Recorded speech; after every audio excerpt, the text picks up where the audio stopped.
This is part 80 of ASP.NET Core tutorial. In this video, we'll discuss how to edit an existing role using the Identity API.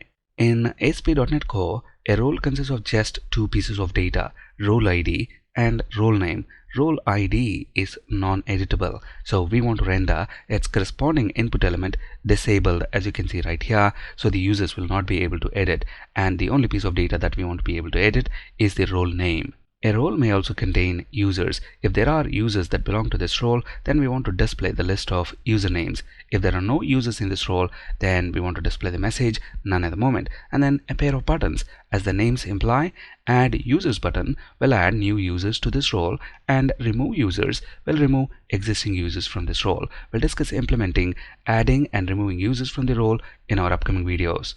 To create this edit role view, the first thing that we need to do is create a view model class that's going to carry the data this edit role view needs. We're going to place that view model class in the view models folder. So right click, add, we want to add a class. Let's name our class edit role view model. What properties do we need in this view model class? Well, if we take a look at our edit role view, we need a property for role ID, role name, and list of usernames. So first, let's include a property for role ID. Next, a property for role name. The data type is string. The property name is role name. This is a required property, so let's also decorate it with a required attribute. Bring in the data annotations namespace, and the error message is role name is required. Finally, we need a property for list of usernames. Username is a string, so the data type of this property is going to be list of string, and let's call the property users. In our previous video in this series, we implemented list roles view. Now let's run this project and see how we can get from list roles view to edit role view. We are on the home page. To get to the list roles view, we have to go to /administration/list roles. At the moment, we are manually typing the URL in the address bar to get to this list roles view. In our upcoming videos in the series, we'll include the relevant menu item in the navigation menu. Notice for every role, we have these two buttons, edit and delete. At the moment, when I click on the edit button, nothing happens. What we want to be able to do is redirect the user to the edit role view and pass the role ID in the URL so the edit role view knows which role we are editing. List roles view is in the administration folder. Edit button is right here. When this button is clicked, we want to get to edit role action. Within administration controller, we also want to pass the ID of the role that we are editing in the URL as a route parameter. For that, let's use sp-route tag helper. Let's name the route parameter ID. To get the role ID, we're going to use this variable. Notice the data type of this variable is identity role. So the identity role object has got ID property, which we can use to get the role ID. Since we are using these three ASP.NET Core tag helpers to dynamically generate this anchor elements href attribute value, we again do not have to explicitly include this href attribute here. If we do and run this project, we get a runtime error, cannot override href attribute value. So to avoid that runtime error, let's delete this and save our changes. Let's reload the web page first and then click the edit button. Notice we are redirected to /administration/edit role, and then we have the role ID. We have a 404 error at the moment. That's because within our administration controller, we do not have this edit role action. So let's implement it now. Within the administration controller, below the list roles action method, let's include another public action method. It's going to be async because this method is going to call another async method returns task of iActionResult. Let's name the method edit role, and this method is going to take the role ID as a parameter. and we want this method to respond to HTTP GET, so let's also decorate it with HTTP GET attribute. From where does this edit role action method going to get the role ID from? Well, it's going to get it from the URL. So we can use this role ID along with the built-in Identity API Role Manager service to retrieve the corresponding role from the underlying database. Role Manager service is already injected into our administration controller. So within the edit action, we can use the Role Manager service find by ID async method and then pass it the role ID. This is an async method, so let's await its execution and store the result in a variable. If the role variable is null, then that means we did not find the corresponding role in the database. So let's redirect the user to this not found view. This is a very simple view. It displays a link that allows the user to navigate to the home page, and it also displays the error message that we have set on the viewbag. So before we redirect the user to this not found view, let's set the error message property on the viewbag object. The error message that we want is role with ID equals. We also want to include the ID, and we are going to get it from the incoming ID parameter. Cannot be found. Finally, redirect the user to not found view. If we have found the role in the database, then let's create a new instance of edit role view model class.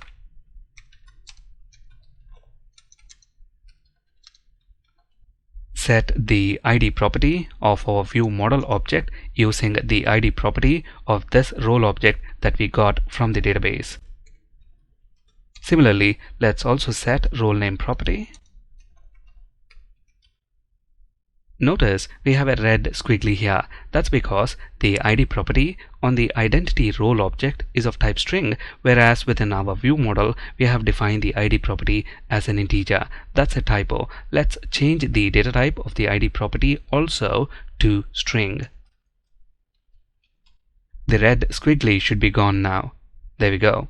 Now within edit role view model, in addition to ID and role name properties, we also have users property. Why did we include this users property? Well, that's because on this edit role, in addition to displaying ID and role name, we also want to display the list of all usernames that belong to this role. And it is this users property within our edit role view model that's going to hold the list of usernames. So within the edit role action method, in addition to populating ID and role name properties of edit role view model object, we also want to populate users property. And to be able to populate the users property, we need the Identity API user manager service. So let's inject it into the administration controller using its constructor.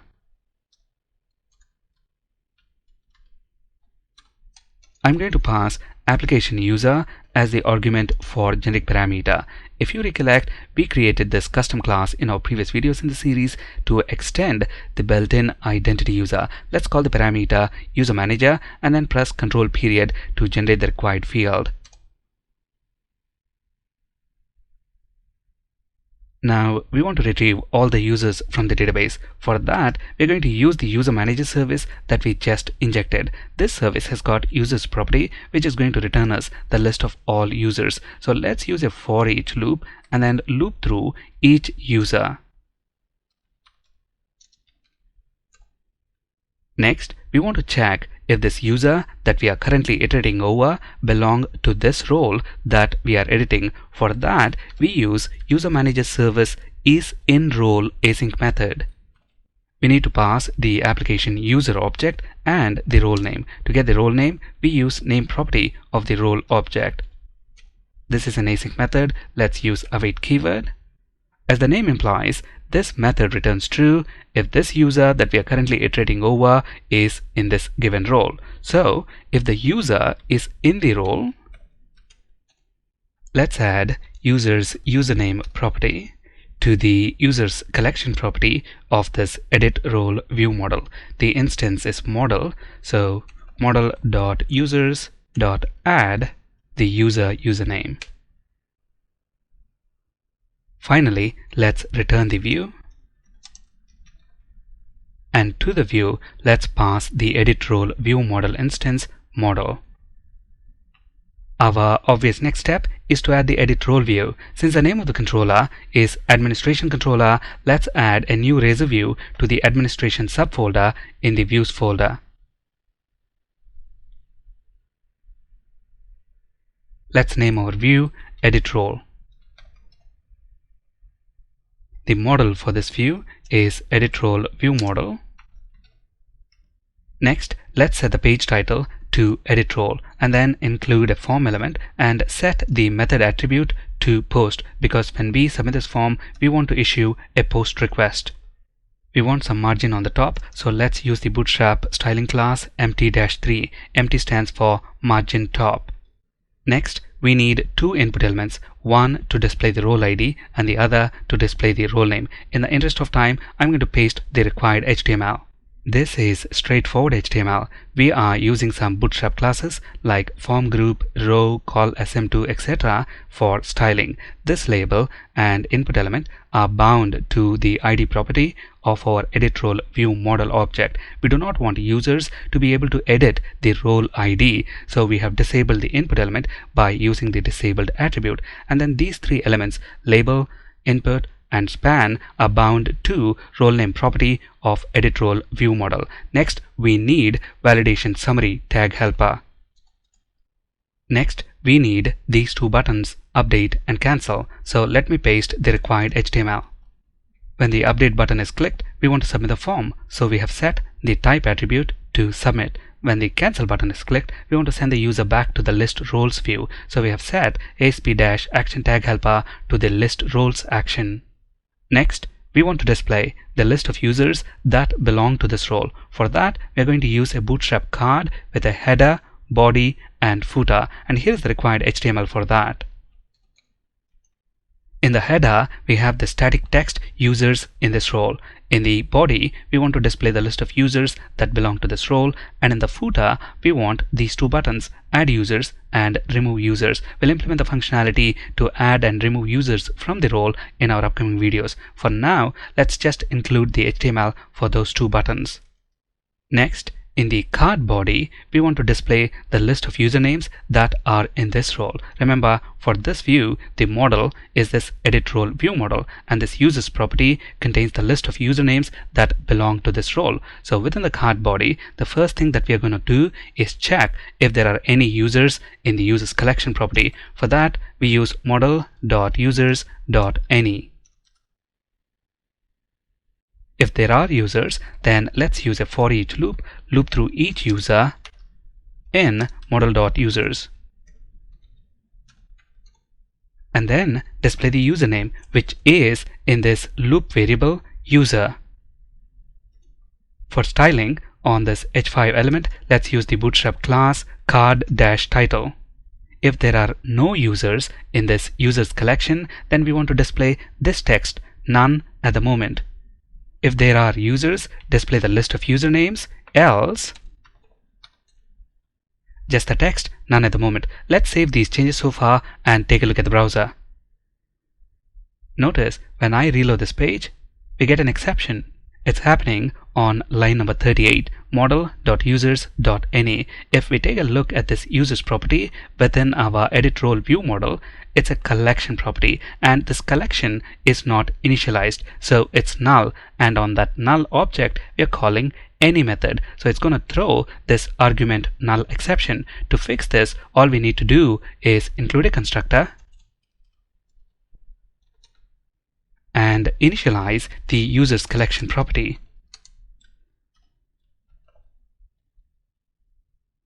Now when we reload the page, we see the role ID, which we cannot edit because we disable the input element. We also see the role name. At the moment, in this role, we do not have any users, so we see this text, none at the moment. When I click the cancel button, we go back to the list roles view where we see the list of all roles. When I click edit, we are on the edit role view again, and if I change the role name to admin, and when I click update, we get 404 error. That's because at the moment within the administration controller, we do not have an edit role action that can handle post request. Let's implement that now.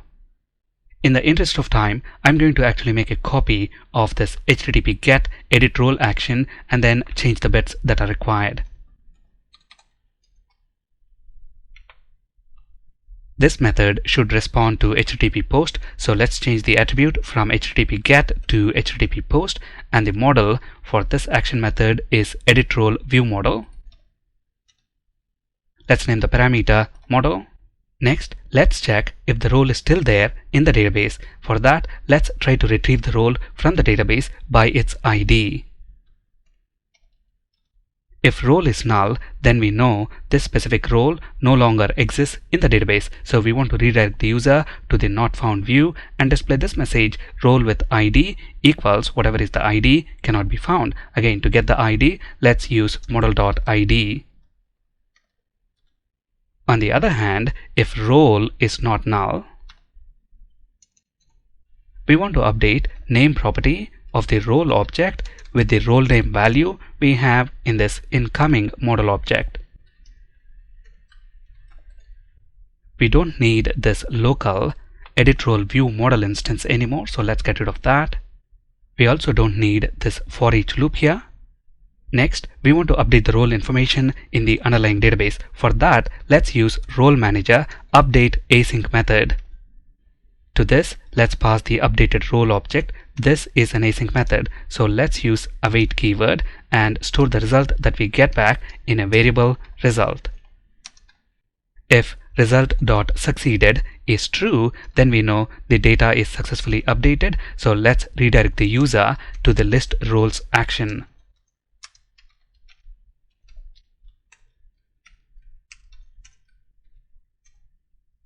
If there are any errors updating the data, result object also has got errors property. So let's loop through each error in the errors collection and then add each error description to the model state.